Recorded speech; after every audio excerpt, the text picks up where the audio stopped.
साथियों, स्वागत है एक बार फिर आपका हमारे YouTube चैनल हिंदीवादी ज्ञान पर।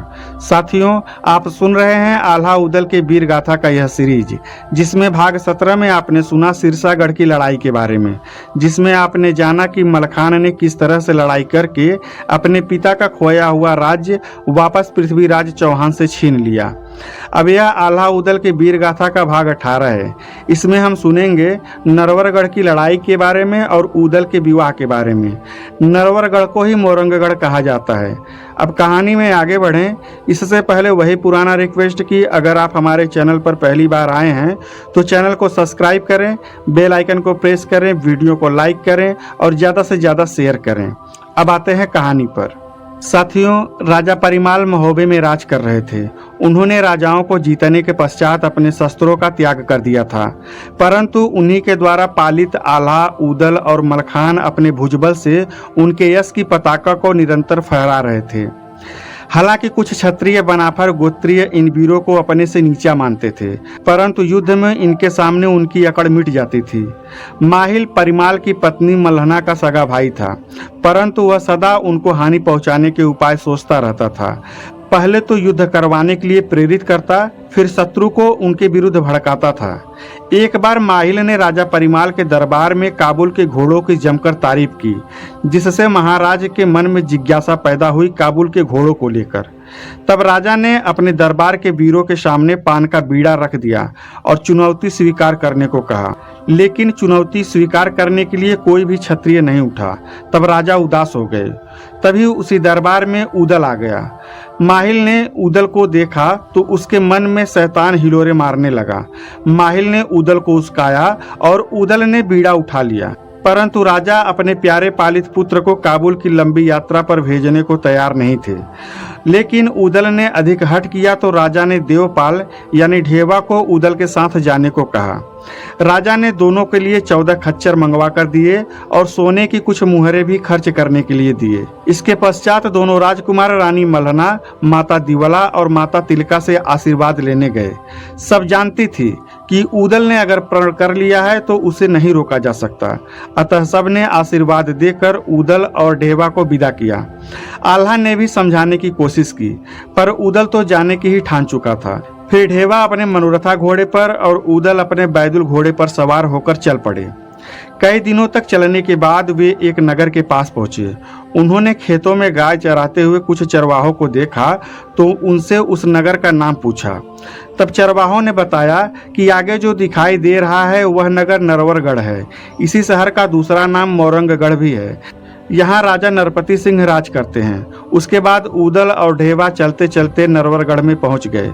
वहां पर उदल ने एक कुएं पर पानी भरते हुए कुछ पनिहारन को देखा। उदल को प्यास लगी थी, अतः उदल ने पानी भरने वाली पनिहारन से कहा कि मुझे और मेरे घोड़े को पानी पिला दो। इस पर पनिहारन बोली, मैं राजकुमारी फुलवा की दासी हूँ, तुम्हें पानी क्यों पिलाऊं? और मैं तुम्हें पानी पिला भी नहीं सकती क्योंकि यह पानी राजकुमारी फुलवा के लिए जा रही है। तब उदल ने कहा, पानी पिलाना तो पुण्य का काम है और तुम पानी पिलाने के लिए मना कर रही हो। तब पनिहारी ने कहा कि यह पानी राजकुमारी फुलवा के लिए है, मैं इसमें से तुम्हें पानी नहीं दे सकती। और हाँ, तुम मुझसे शरारत मत करो। यदि राजा को पता चल गया तो हे राहगीर, तुम्हारा घोड़ा भी छीन जाएगा और जेल की हवा भी खाओगे। तब उदल ने कहा कि यह फुलवा कौन है जिसकी इतनी अकड़ है? दासी बोली, फुलवा राजा नरपति की राजकुमारी है और अति सुंदर है, रोज सवेरे ताजे फूलों से तौली जाती है। तब उदल के मन में राजकुमारी फुलवा को देखने की जिज्ञासा बढ़ गई।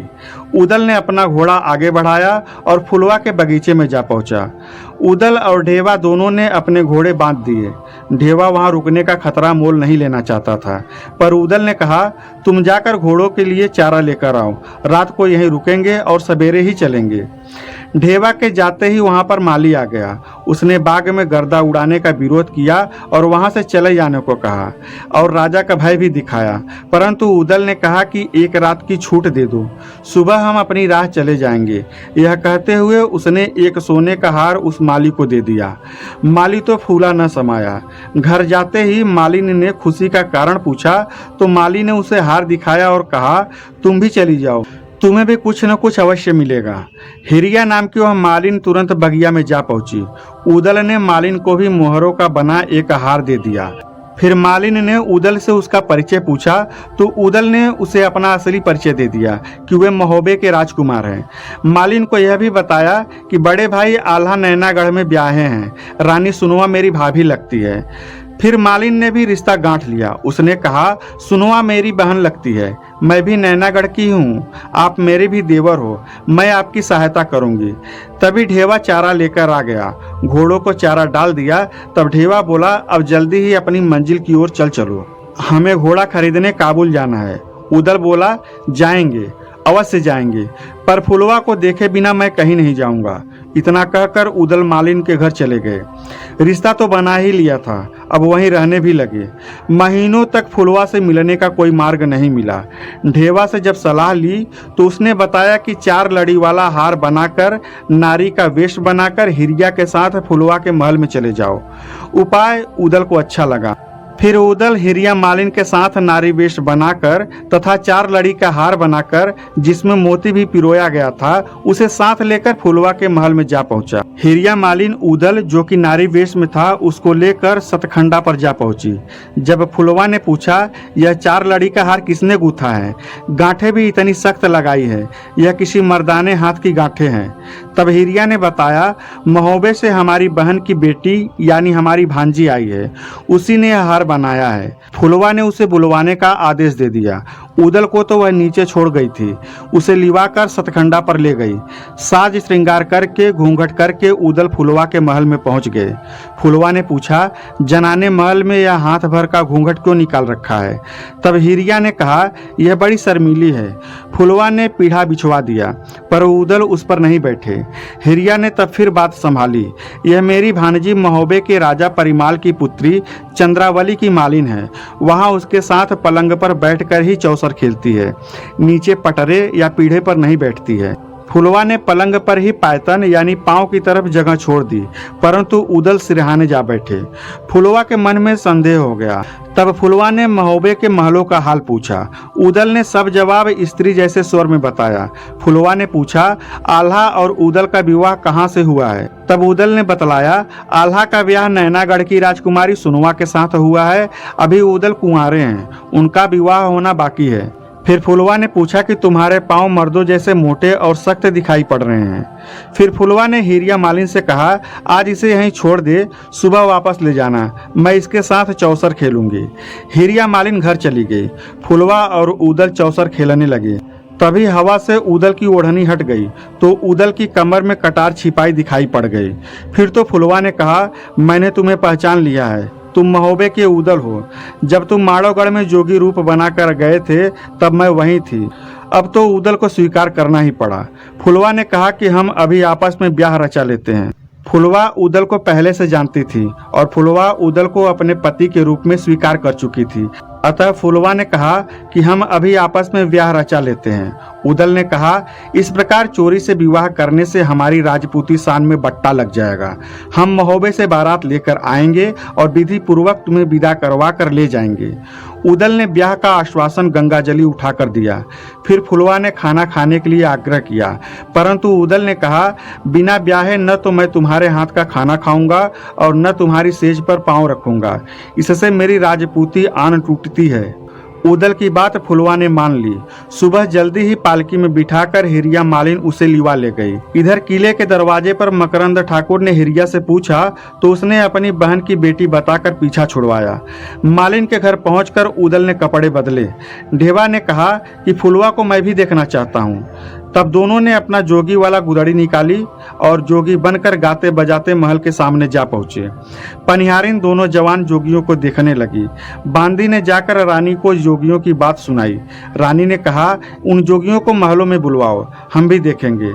दासी ने देर नहीं लगाई, दौड़ी दौड़ी जोगियों के पास आई और बुला कर ले गई। राजा ने उन्हें अपने पास बुला लिया। उदल ने बाएं हाथ से राजा को प्रणाम किया तो राजा नाराज हो गया। तब जोगी ने कहा, जिस हाथ से हम भगवान की सुमरनी करते हैं और माला जपते हैं, राम नाम लेते हैं, उसी हाथ से आपकी बंदगी करने से हमारा योग भंग हो जाएगा, इसलिए बाएं हाथ का उपयोग करते हैं। फिर तो राजा की आज्ञा से जोगी गाने और बजाने लगे। उदल की तान और ढेवा की खंजरी की आवाज ने सबके मन को मोह लिया। वाह वाह होने लगी। राजा नरपति सिंह बहुत प्रसन्न हुए। उदय सिंह राय ने जब नृत्य करना शुरू किया तो महलों की दीवारें तक मोहित हो गई। राजा ने फिर उनसे आग्रह किया कि जोगी आज यहीं विश्राम करें तथा हमारा आतिथ्य स्वीकार करें। उदल ने कहा, महाराज, ब्राह्मण का बना भोजन करके हमारा योग भंग हो जाएगा। हम केवल कुंवारी कन्या या बाल ब्रह्मचारी के हाथ से बना भोजन ही करते हैं। तब राजा ने आग्रह किया कि मैं अपनी कन्या फुलवा के हाथ से भोजन बनवाता हूँ, आप स्वीकार कीजिए। पुत्र मकरंद से राजा ने कहा, दोनों जोगियों को महल में ले जाओ, फुलवा के द्वारा भोजन तैयार करवाकर इन्हें भोजन करवाओ। मकरंद ने राजा की आज्ञा का पालन किया। दोनों भोजन करने जब बैठ गए, फुलवा ने स्वयं भोजन परोसा।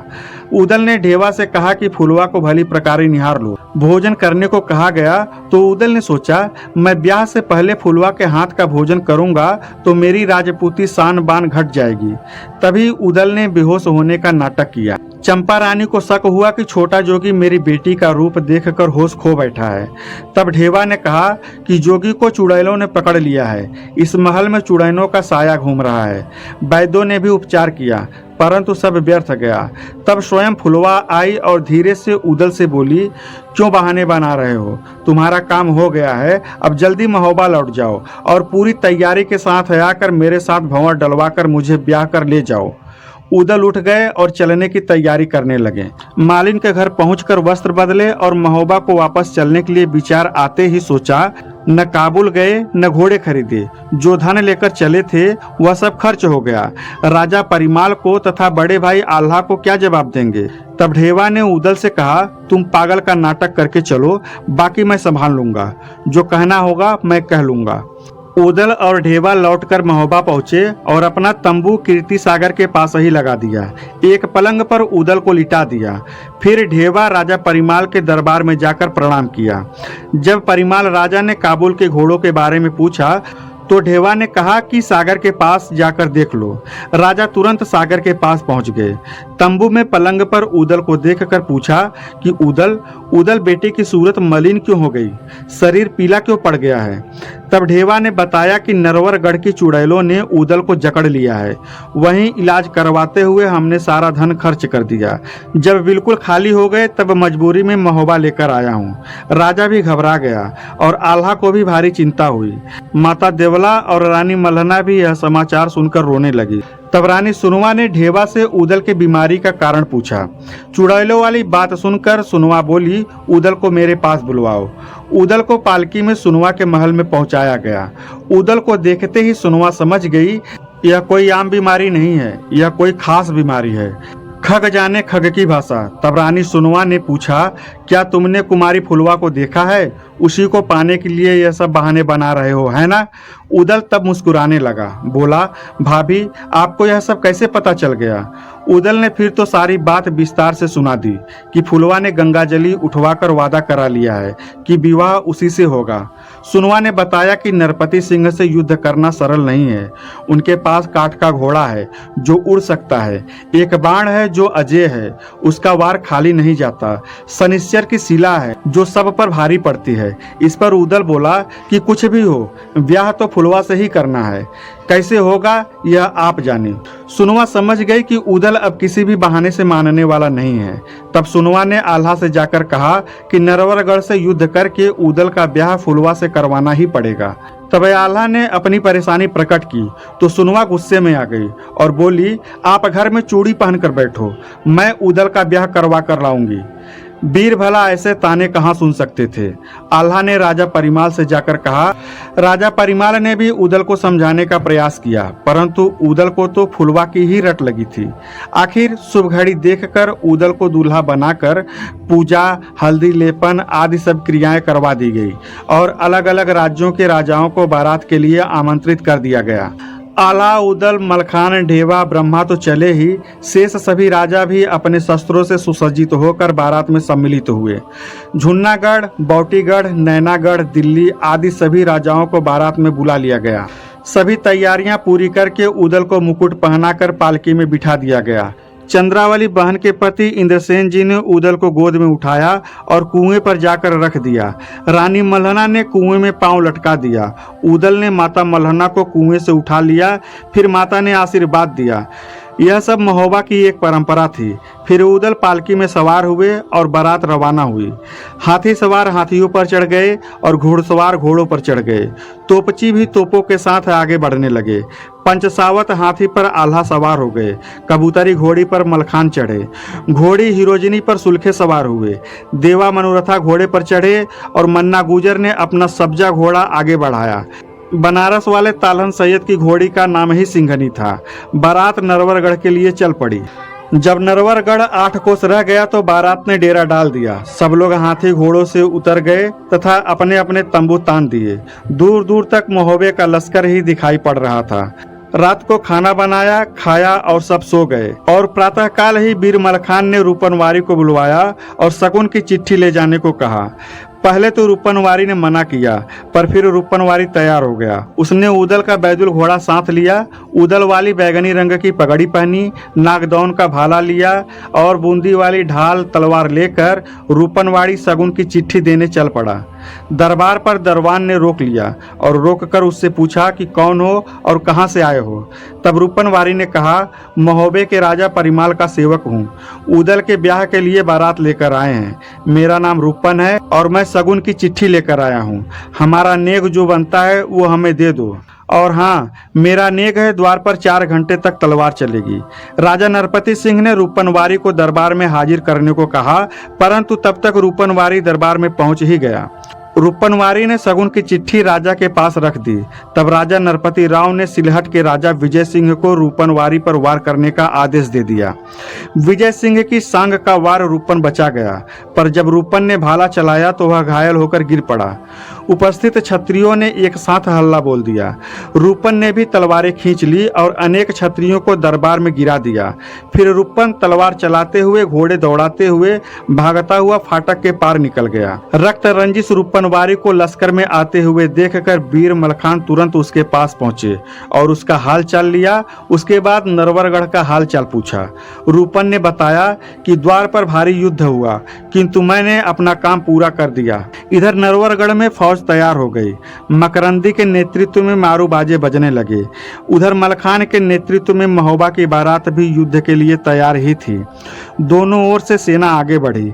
मकरंदी ने बीर मलखान से परिचय पूछा तो वह बोला, मैं अल्लाह का भाई हूँ। महोबे से उदल को ब्याहने के लिए नरवरगढ़ आए हैं। चुपचाप फुलवा का विवाह उदल से करवा दो तो युद्ध में होने वाले विनाश से बच जाओगे। इतना सुनकर मकरंदी ने तोपचियों को तोपे चलाने का हुक्म दे दिया। दोनों तरफ से तोपे चलने लगी। धुआंधार मारामारी बच गई। हाथियों को गोला लगता तो हाथी गिरते हुए अपने नीचे और कईयों को दबा लेता था। घोड़े को गोला लगता तो वह भागता हुआ कई सैनिकों पर चढ़ जाता था। यदि गोला सैनिक पर पड़ता तो सैनिक के चिथड़े उड़ जाते थे। ऐसी भयंकर लड़ाई के बीच से घोड़ा दौड़ाकर मकरंदी राजमहल में जा पहुंचा और वहां से बाण अजीता, शैल शनिश्चर तथा काठ का घोड़ा लेकर पुनः युद्ध करने आ गया। मकरंदी पहले मालिन हिरिया के पास गया। हिरिया भी जादूगरनी थी। उसकी हमदर्दी तो महोबे वालों से भी थी, परंतु नरवरगढ़ का नमक खाया था, इसलिए मकरंदी की सहायता करने आ गई। मकरंदी ने शैल शनिश्चर और अजीता बाण का प्रयोग कर दिया, पर महोबा वालों का कुछ नहीं बिगड़ा। लेकिन जब हिरिया मालिन का जादू चला तो महोबे की फौजें बेहोश हो गई। मलखान ने सांग चलाई तो काठ का घोड़ा मकरंदी को लेकर उड़ गया। सांग धरती पर जा गिरी। मकरंदी ने शैल शनिश्चर चलाई तो घोड़ी कबूतरी भी उड़कर वार बचा गई, पर घोड़ी लंगड़ी हो गई। जादू के प्रभाव से सबके हाथ सुन्न हो गए थे। महोबे की ओर से आए सभी वीर को राजा ने बंदी बना लिए। यह देखकर उदल ने अपना मुकुट उतारा, पगड़ी बांधी और हथियार लेकर बैदुल पर सवार हो गया और युद्ध करने के लिए पहुंच गया। उस पर जादू का प्रभाव नहीं था, अतः उदल नरवरगढ़ की सेना को पान की तरह आसानी से काटते हुए आगे बढ़ने लगा। हाथियों के 22 हौदे खाली करते हुए उदल आगे बढ़ गया और मकरंदी पर वार कर दिया। मकरंद ने जब गुर्ज उठाकर वार करना चाहा तो हिरिया ने रोक दिया और वह बोली, यह दूल्हा है, इस पर वार मत करना। यह कहकर हिरिया ने अपना जादू कर दिया। बैदुल घोड़ा खड़ा का खड़ा ही रह गया। मकरंदी ने फुर्ती से उदल को बंदी बना लिया। फिर तो मकरंदी उदल को लेकर तुरंत नरवरगढ़ की ओर भाग गया। सेना तो पहले ही जादू के प्रभाव में अचेत पड़ी थी। आल्हा को ढेबा ने लश्कर का और उदल का हाल कह सुनाया तो वह चिंतित हो गया। आल्हा ने तब ढेबा से कहा कि अब सोनवा को महोबे से लिवा कर आओ, जादू का जवाब वही दे सकती है। तब ढेबा तुरंत महोबे को चल दिया। महोबे में माताएं ढेबा से हाल जानकर रोने लगी। सुनवा रानी ने तब आकर माता दिवला से रोने का कारण पूछा। तब हाल जानकर वह बोली, मेरा बच्चा छोटा है, नहीं तो मैं तुरंत ढेबा के साथ चली जाती, परंतु मैं अभी देवी की पूजा करके कुछ उपाय करती हूँ।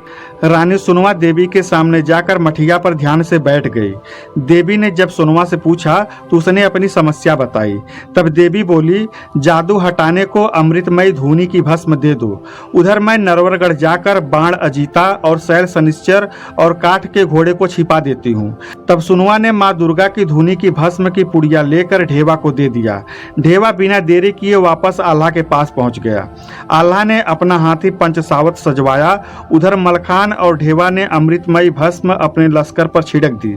सब राम राम करते हुए उठ बैठे। पंचसावत पर आल्हा चढ़ गए और घोड़ा पपीहा पर मलखान चढ़ गया। ढेबा ने घोड़ा मनोरथा पर सवारी करी। सारी सेना फिर से चैतन्य होकर युद्ध के लिए तैयार हो गई। मकरंद ठाकुर भी फिर से युद्ध के लिए तैयार होकर चल पड़ा। शैल शनिश्चर और बाण अजीता अपनी जगह से गायब थे। काठ का घोड़ा वहां पर खड़ा था, पर वह निष्प्राण सा लग रहा था। मकरंदी मन में घबरा गया, परंतु युद्ध के लिए अपने लश्कर को ललकारने लगा। भारी युद्ध हुआ। अब की बार महोबे वाले वीरों ने ऐसी मार मचाई कि नरवरगढ़ के सैनिक भागने लगे। मकरंदी ने हिरिया मालिन से जादू चलाने को कहा। हिरिया ने मलखान पर जादू का कई वार किया, पर सब निष्फल गया। तब मलखान ने कहा कि मुझ पर किसी का जादू नहीं चल सकता। मैं पुष्य नक्षत्र में जन्मा हूँ। कुंडली में 12वें घर में बृहस्पति बैठे हैं। मुझे काल का भी डर नहीं है। मलखान हिरिया के पास जा पहुंचे और जल्दी से उसका जूड़ा काट लिया। फिर तो जिन पर जादू का प्रभाव था वे सब भी ठीक हो गए। जादू बेअसर हो गया। मकरंदी आगे बढ़ा और मलखे पर वार किया। ढाल अड़ाकर मलखे ने वार बचा लिया। फिर जब मलखान ने चोट मारी तो मकरंदी वहीं पर गिर पड़ा और अवसर पाते ही मलखान ने उसे बंदी बना लिया। नरवरगढ़ की फौज तो फिर भागती हुई नजर आने लगी। इधर जब राजा नरपति को युद्ध का समाचार मिला तब राजा नरपति ने आल्हा के सामने आकर दीन स्वर में मकरंदी को छोड़ने की गुहार लगाई। फुलवा के बियाह का वायदा भी किया। आल्हा ने उदल को रिहा करने की शर्त रखी। नरपति सिंह ने उदल ही नहीं सभी की रिहाई कर दी। राजा नरपति ने महल में जाकर पंडित बुलवाए और भंवर की तैयारी शुरू कर दी। तभी वहां पर माहिल पहुंच गया और बनाफरों में ब्याह न करने का उपाय सुझाया। उसकी सलाह पर 2000 हथियारबंद सैनिक कोठरियों में छिपा दिए गए और आल्हा से कहा गया कि सभी घर परिवार के ही लोग भंवर में आए। जैसे ही वे घर के लोग मंडप में पहुंचे, फाटक बंद कर लिए गए। पहली भंवर पड़ी तो मकरंदी ने तलवार का वार किया, जिसे मलखान ने रोक लिया। दूसरी भंवर पर हल्ला मच गया और कोठरियों से निकलकर सब सैनिकों ने आक्रमण कर दिया, परंतु महोबे वालों ने ऐसी तलवार चलाई कि कुछ तो मारे गए और बाकी सब भाग गए। मकरंदी को फिर से कैद कर लिया गया तथा सातों भंवर पूरी हो गई। राजा ने कहा, अब तो भंवर पूरा हो गया है, अब आपको विदा करना है और फुलवा का डोला देना है, परंतु भात बनवा दिया गया है, आप लोग भात खाकर ही जाएं। तब आल्हा के कहने पर मकरंदी को छोड़ दिया गया। सब महोबे वाले भात खाने पंगत में बैठ गए। जैसे ही खाना शुरू किया गया, मकरंदी ने अपने सिपाही फिर बुला लिए और हमला कर दिया। महोबे वालों के पास पानी पीने के लिए लोटे थे। उन्होंने लोटे से ही वार करना शुरू कर दिया। 3 घंटे तक लोटे के वार होते रहे, जिससे नरवरगढ़ के सैनिकों के छक्के छूट गए। राजा नरपति ने हाथ जोड़कर कहा, हम जान गए कि महोबे वालों का कोई मुकाबला नहीं है। आप अपने नेगी बुला लो, हम बिटिया को विदा करते हैं। आल्हा ने गहनों का टोकरा फुलवा के श्रृंगार के लिए भेज दिया। श्रृंगार करके फुलवा को पालकी में बिठाकर विदा कर दिया गया। बारात जब महोबे के पास पहुंची तो सागर तट पर ही बारात ठहराकर रूपनवारी को राजमहल में समाचार देने के लिए भेज दिया गया। फिर तो स्वागत की तैयारियां होने लगी, मंगल गीत गाए जाने लगे। रानी मल्हना ने फुलवा को पालकी से उतरवाया, फिर बधाइयां बजने लगी। सारे महोबा को सजाया गया। सब बारात में आए राजाओं को उपहार देकर विदा किया गया। ब्राह्मणों आदि को नेग जोग और इनाम दिए गए। इस प्रकार उदल का विवाह संपन्न हुआ। साथियों, आशा करता हूं कि आल्हा उदल की वीर गाथा का यह सीरीज आपको पसंद आ रहा होगा। आल्हा उदल के वीर गाथा की आगे की कहानी जानने के लिए हमारे चैनल को सब्सक्राइब करें, वीडियो को लाइक करें और ज़्यादा से ज़्यादा शेयर करें। धन्यवाद। जय हिंद।